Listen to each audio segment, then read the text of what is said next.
This program contains true stories of rescues. All of the 911 calls you will hear are real. Whenever possible, the actual people involved have helped us reconstruct the events as they happened.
On September 2nd, 1991, parents and children were sharing a final afternoon of fun before the end of the summer season at Lakemont Amusement Park in Altoona, Pennsylvania.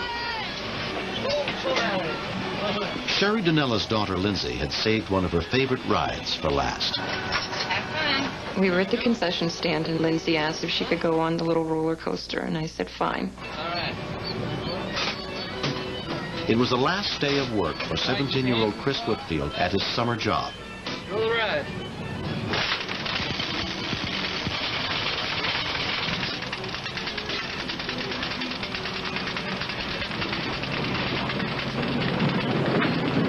Here we go.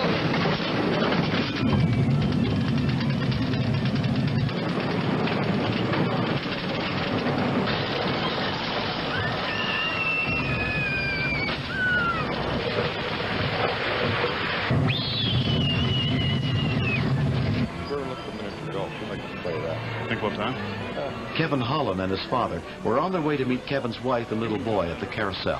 It was still light. My son probably wasn't ready to leave yet. So we thought we'll put him on one more kid ride, and then we'll do the miniature golf thing and then boogie. Oh, it's all right. I'll take her over with that. One more time, and that's it. There you go. You ready? Like flying, huh? Like flying. Never keep your hands in the car. Here we go.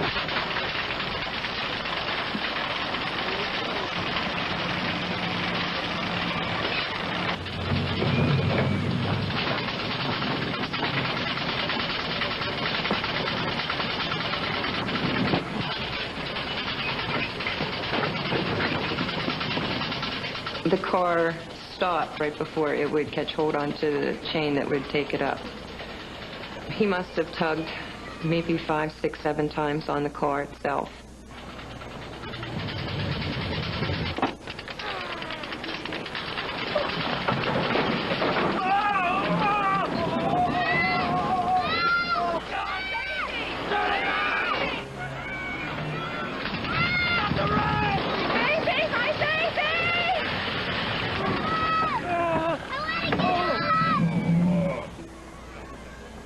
I heard a couple, if not 3, screams.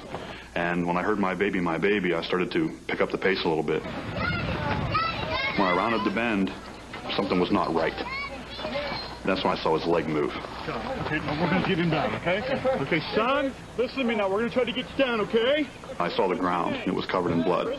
I knew that he could bleed to death, but I couldn't get him off the car. So I'm going to need your help. We can get him down, all right? He was so tense. He was wrapped around it. So I kind of started directing people what to do. I guess I learned that from being an air traffic controller. You have to let go, okay? What I'm going to press in. When I press and say, okay, you let go. Okay, because I'm going to have you, all right? You ready? Okay. I got you. Now.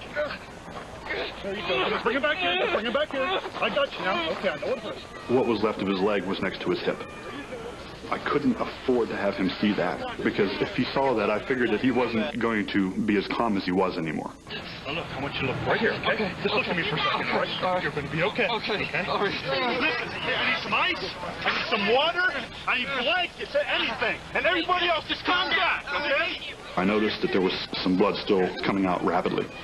I learned through health class, clear back in high school, that we have lymph nodes in our body. And if you push on a lymph node, it'll cut off the circulation of the blood to other parts of your body. There's two under your armpits, there's two in your legs, and I think there's three other ones. Hey, buddy, I'm going to press a little bit, okay? And I pushed as hard as I could on what was left of his leg. All right. I was asking him questions to make sure that he was coherent. Okay. You're a junior. Senior. Senior. We spent a lifetime in about 20 minutes. Park paramedic Nancy Fulton was the first rescue worker on the scene. As I scanned on down his leg, the foot is intact, but the area between the foot and the knee, there is nothing. Be advised, need to expedite. At this time, we have a 17. I had a young kid who basically was bleeding to death, but I saw bystanders doing perfect things. I kept asking all of them, are you okay with what you're doing and what you're seeing? I asked them that a couple of times. They all would tell me yes. Okay, you ready? Okay. I sat next to his shoulders and held his hand. I wouldn't want somebody to turn their back on my child, so I couldn't do it to him. What do you like to do? Electronics. Electronics? Yeah. We just talked a little bit more, and I was okay until he asked me, am I going to lose my legs? Just a second, you just hold on, okay? That was kind of tough, because I said, no, you're going to be fine, you're going to be all right. And I had to kind of like lie to him, and that was tough for me to do, because I'm not used to doing that to people. Within 10 minutes of the accident, paramedic Dave Cooper and his partner arrived. This guy was white. He was wet, he was pasty, his blood pressure could have bottomed out at any time. Whether he was going to live or die, I couldn't tell. Let's get another blood pressure here. Okay, there, squeeze. If it hurts you, squeeze, okay? You can't hurt me. Remember that. That was our little contact.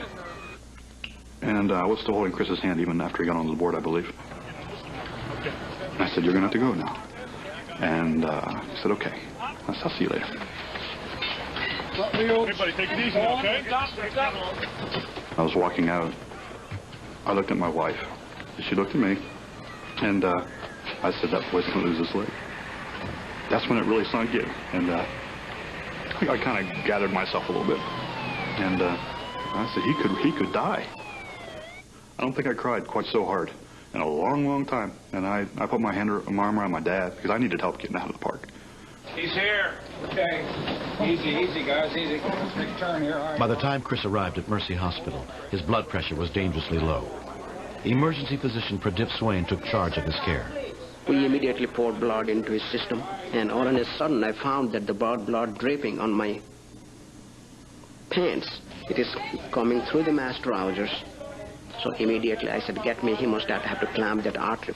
And all of a sudden, he just bottomed out. Chris, can you feel I'm clutching you? I think he's going to die. My God, he has got 60 years of life in front of him.